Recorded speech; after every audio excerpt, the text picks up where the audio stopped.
새로운 슈퍼맨 예고편이 정말 멋지네요. 제가 기대했던 딱 그 슈퍼맨 예고편이고 제임스 건 감독이 만든 슈퍼맨 영화라니 더 기대돼요. 처음에는 뭐 예고편이니까 너무 기대하면 안 되겠지 라고 생각했었는데 아니요. 이제는 솔직히 감정을 그대로 표현하고 싶어요. 제가 원했던 슈퍼맨이 딱 이거였거든요. 저는 이 슈퍼맨이 정말 보고 싶어요. 만화책 팬으로서요. 그리고 이제 40살이 된 사람으로서요. 코믹북 유튜브 신의 늙은이로서 제가 원하는 건 할아버지 세대의 슈퍼맨 같은 느낌이에요. 저는 하루 종일 담배를 피우고 더 큐어 대큐얼 음악을 들으면서 인류가 가치가 있는지 고민하는 뉴 52 버전이나 잭 스나이더 스타일의 슈퍼맨은 원하지 않아요. 제가 원하는 건 희망을 상징하는 슈퍼맨이에요. 모든 걸 다 알지는 못하더라도 적어도 희망을 보여줄 수 있는 슈퍼맨이요.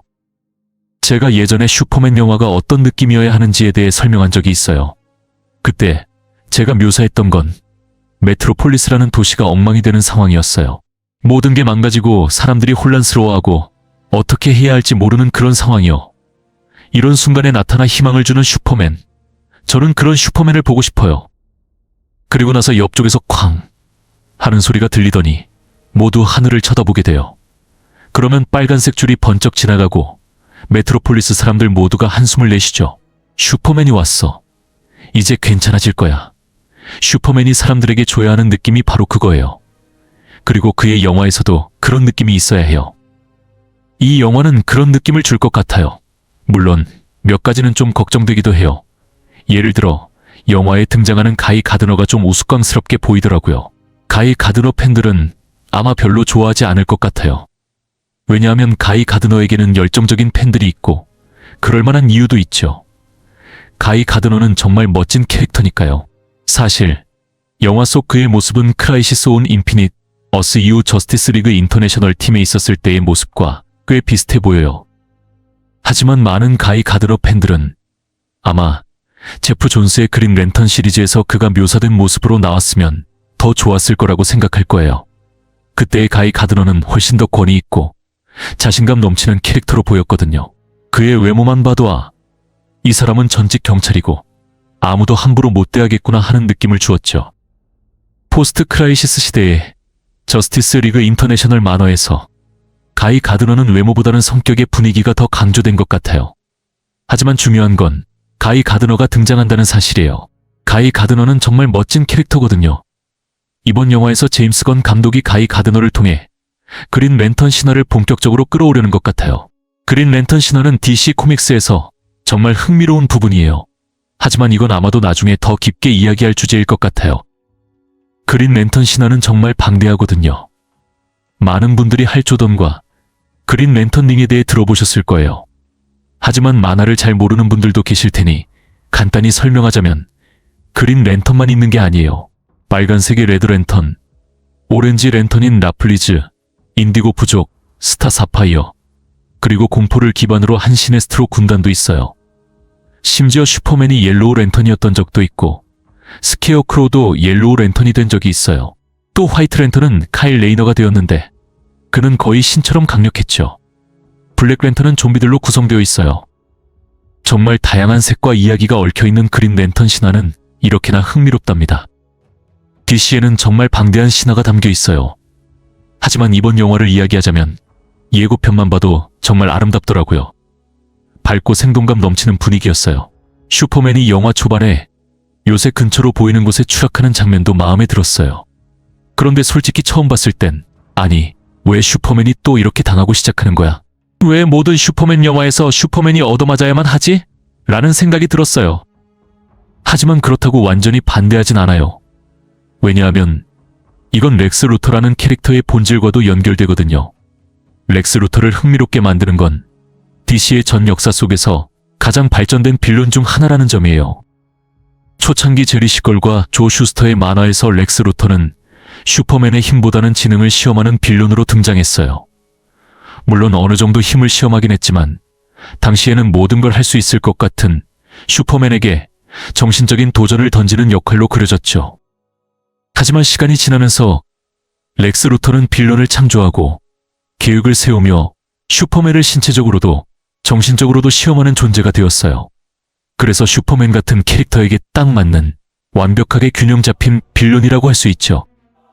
영화가 슈퍼맨이 피를 흘리며 쓰러져 있는 장면으로 시작하는 건 렉스 루터가 준비한 무언가가 슈퍼맨에게 신체적으로 엄청난 도전을 던진다는 걸 보여주는 완벽한 암시 같아요. 소문에 따르면 이번 영화에 등장하는 캐릭터가 울트라맨이라는 얘기가 있어요. 하지만 DC 코믹스를 아는 분들을 위해 말하자면 이거는 지구 3, 알타사밀의 울트라맨은 아닌 것 같아요. DC 코믹스에선 전통적으로 울트라맨이 지구 3에서 온 슈퍼맨의 대응 캐릭터예요. 그런데 지구 3의 특징은 모든 게 뒤바뀌어 있다는 거예요. 좋은 사람들은 악당이 되고 악당들은 영웅이 되는 세계죠.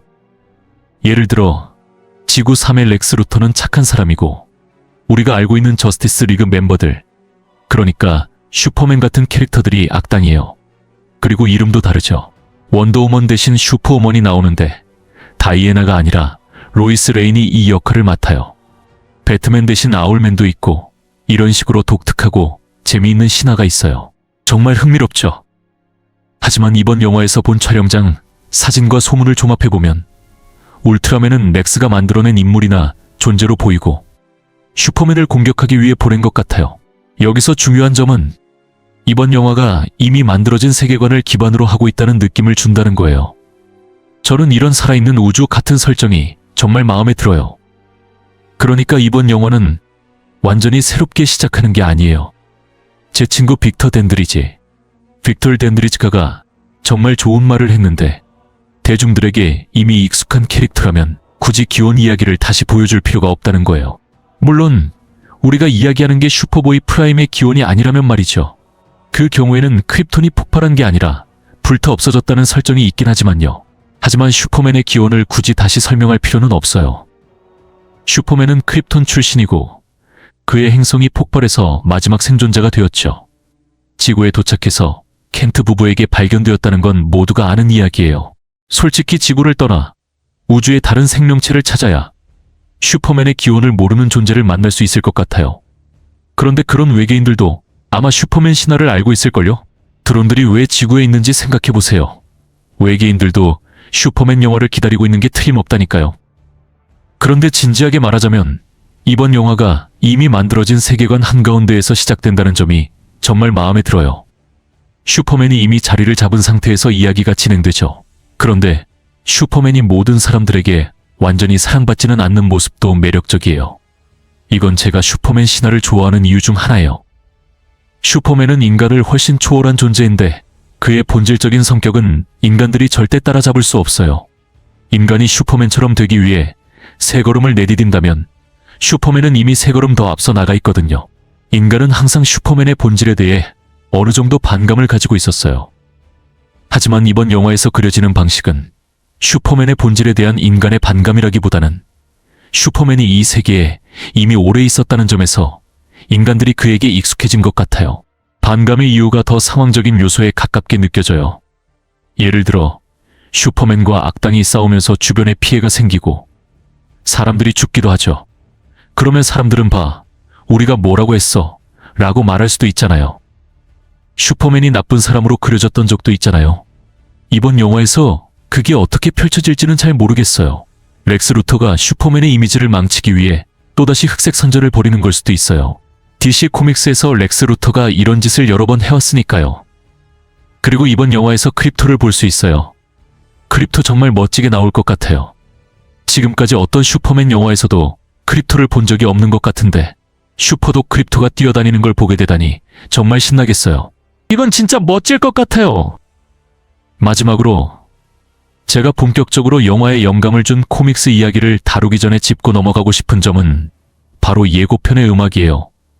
보통 예고편에서 쓰이는 음악은 영화 속 어딘가에 등장하거나 적어도 영화가 어떤 느낌일지 보여주는 용도로 쓰이거든요. 이번 음악은 정말 크리스토퍼 리브 슈퍼맨 영화의 느낌을 그대로 전해주는 것 같아요.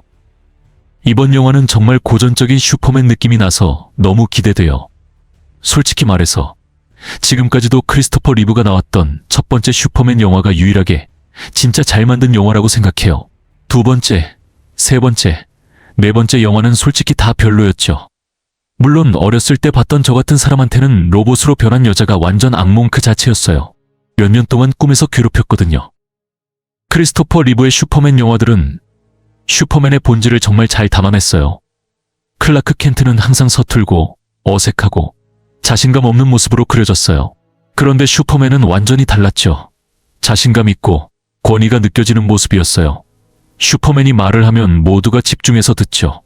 반대로 클라크 켄트가 말을 하면 사람들은 잠깐만 진정 좀 하고 내가 이거 확인해보고 다시 얘기하자 이런 식으로 반응했어요. 사람들은 클라크 켄트를 대체로 무시했죠.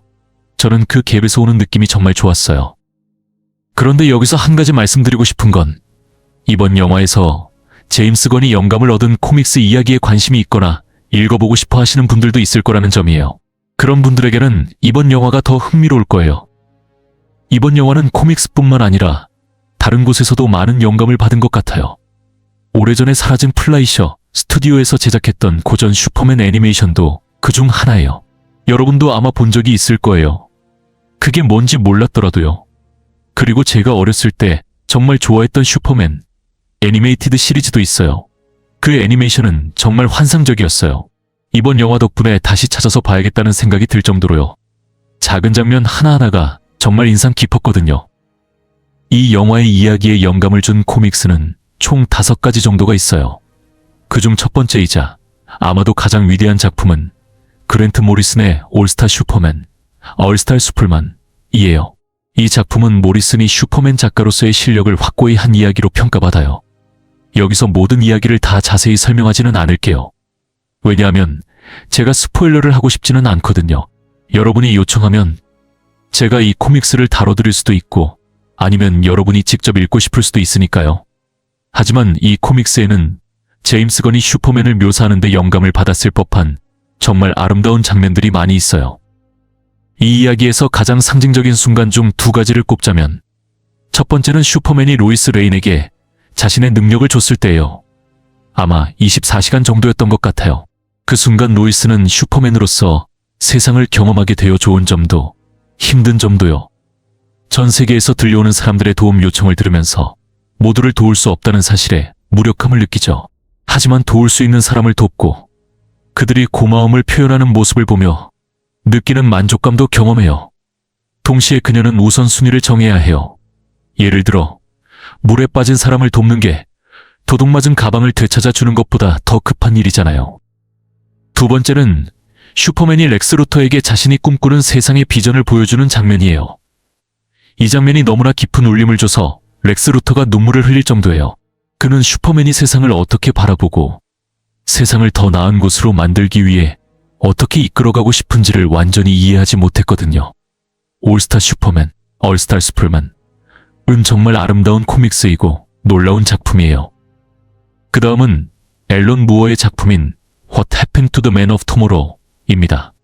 이 코믹스는 전통적인 슈퍼맨 이야기라기보다는 DC 코믹스에서의 슈퍼맨의 삶과 시간을 담은 이야기로 보는 게 더 쉬워요. 이 이야기가 나온 시기는 DC가 크라이시스 온 인피닛 어스로 전체 유니버스를 리부트하던 때였거든요. 킹덤 컴을 운몰레 마크 웨이드가 쓴 작품으로 DC 유니버스 내에서 벌어진 일종의 슈퍼히어로 내전이에요. 조커가 데일리 플래닛의 모든 사람들을 학살해요. 로이스 레인, 지미 올슨, 페리 화이트 등 모두요. 조커는 재판에 서게 되는데 슈퍼맨은 그를 죽이고 싶은 충동을 느껴요. 하지만 결국 그는 하지 않죠. 슈퍼맨은 더 큰 가치를 믿고 정의의 리그에 대한 신뢰를 가지고 있었기 때문이에요. 결국 조커는 한 자경단원에 의해 죽임을 당하고 사람들은 환호해요. 이 모든 사건에 실망한 슈퍼맨은 마음이 무너져 고독의 요새로 은퇴하고 거기에 머물게 돼요. 한편 사람들은 마구가 이끄는 자경단원들을 응원하지만 그들이 바랐던 사회는 현실과 거리가 멀었어요. 사람들이 바라던 건 단기적인 해결책이었기 때문이죠. 법을 무시하고 자기 방식대로 행동하는 자경단원이 많아지니 질서도 구조도 없는 세상이 되어버려요. 사람들은 이런 혼란에 대처하지 못하고 결국 부수적인 피해만 늘어나요. 빌런과 히어로들이 싸우면서 건물이 파괴되고 사람들이 죽고 문제가 계속 커지는 거예요. 결국 원더우먼이 슈퍼맨에게 찾아와 다시 돌아와서 인류를 도와줄 거냐고 묻는 장면이 나와요. 슈퍼맨은 원더우먼의 질문에 이렇게 말해요. 아니, 이건 인간들이 원했던 세상이야. 그들이 자신들이 뭘 원하는지 몰랐든 알았든 그건 중요하지 않아. 자신들이 요구했던 결과를 예측하지 못했다면 그건 내 문제가 아니라 그들의 문제야. 하지만 결국 그는 마음을 바꾸게 돼요. 물론 슈퍼맨이 옳은 선택을 했다고 생각하는지는 여러분의 인간 불신 수준에 따라 다를 거예요. 이 이야기는 이후로도 정말 놀라운 스토리로 이어져요. 원더우먼과 슈퍼맨이 대화를 나눌 때 슈퍼맨은 여전히 데일리 플래닛의 모두가 죽은 일과 사람들이 조커를 대했던 방식에 대해 깊은 분노를 품고 있어요. 그 대화에는 많은 고통이 담겨 있지만 동시에 아름다운 이야기이기도 해요. 다이 킹덤 커메은 사실 저스티스 소사이어티 오브 아메리카 예체시의 이야기예요. 제세는 제2차 세계대전 시대의 슈퍼히어로 팀으로 앨런 스콧, 그린 랜턴, 제이 갤릭 스플래시, 캐릭터들이 있었죠. 이 팀은 DC 코믹스에서 저스티스 리그 오브 아메리카, 저 LA 선배격이에요. 이 이야기에서는 킹덤 컴의 슈퍼맨이 메인 DC 유니버스로 넘어와 제시와 함께 활동하게 돼요. 정말 아름답고 멋진 이야기였어요. 이 두 이야기는 서로 밀접하게 연결되어 있어서 함께 보면 더 큰 감동을 느낄 수 있어요. 다음 이야기로 넘어가면 그랜트 모리슨의 뉴 52 액션 코믹스, 뉴 52 액션 커미스입니다. 이 작품은 그랜트 모리슨이 올스타 슈퍼맨, 얼스타 슈퍼맨, 이 단발적인 성공이 아니었음을 다시 한번 증명한 이야기예요. 그는 꾸준히 훌륭한 슈퍼맨 이야기를 써낼 수 있다는 걸 보여줬죠. 뉴 52 액션 코믹스가 팬들에게 사랑받았던 이유는 당시 나왔던 일반 뉴 52 슈퍼맨 타이틀과 완전히 대조적인 느낌을 줬기 때문이에요. 뉴 52 슈퍼맨에서 묘사된 슈퍼맨은 아주 젊고 경험이 부족한 캐릭터였어요. 제가 냉소적이라고 말할 수는 없지만 약간 자만심이 있는 캐릭터였죠. 고전적인 뉴 52 이전의 슈퍼맨, 그러니까 아버지나 할아버지가 좋아했던 슈퍼맨 같은 느낌은 아니었어요. 반면에 그랜트 모리슨의 액션 코믹스는 그런 고전적인 슈퍼맨의 느낌을 잘 담아냈어요. 그의 이야기는 약 10필권 정도로 짧게 끝났고 이후 다른 작가로 교체되었지만 그 이야기는 올스타 슈퍼맨을 떠올리게 하는 요소들이 많았어요. 그래서 당시 메인 슈퍼맨 솔로 시리즈였던 뉴 52 슈퍼맨과 비교했을 때 팬들이 더 사랑했던 작품이 되었죠. 이어서 이야기할 작품은 필립 케네디 존슨의 액션 코믹스 월월드예요. 이건 최근에 나온 슈퍼맨 코믹스로 제가 스포일러는 하지 않을게요. 왜냐하면 이 이야기는 정말 놀라운 3부작이고 나중에 꼭 다뤄보고 싶거든요. 이 작품은 댄 저겐스, 댄 줄셈모와 프랭크 티에리, 프랑 티에이, 액션 코믹스나 슈퍼맨 리버스, 슈퍼맨 레벨트 이후로 가장 뛰어난 슈퍼맨 이야기 중 하나라고 할 수 있어요. 두 작품 모두 정말 멋진 이야기였죠. 그래서 월드도 그만큼 아름답게 완성된 작품이에요. 특히 브라이안 마이클 벤디스가 슈퍼맨 캐릭터를 완전히 망쳐놓은 후에 이 작품이 나왔기 때문에 더 빛을 발했어요. 벤디스의 슈퍼맨 이야기는 절대 읽지 마세요. 정말 엉망이에요. 이제까지 언급한 이야기는 제임스 건 감독이 이번 영화에 영감을 얻는 데 참고한 코믹스들입니다. 여러분이 어떤 이야기를 다뤄줬으면 좋겠는지 알려주세요. 아니면 직접 찾아서 읽어보셔도 좋아요. 킹덤 컴은 예전에 다뤘던 적이 있지만 요즘 시대에 맞게 업데이트하거나 리마스터링할 필요가 있을 것 같아요. What Happened to the Man of Tomorrow는 다룬 적이 없는 것 같고 올스타 슈퍼맨도 확실히 기억나진 않아요. 그랜트 모리슨의 액션 코믹스와 필립 케네디 존슨의 월드는 확실히 다룬 적이 없어요. 여러분이 원하는 이야기가 있다면 꼭 알려주세요.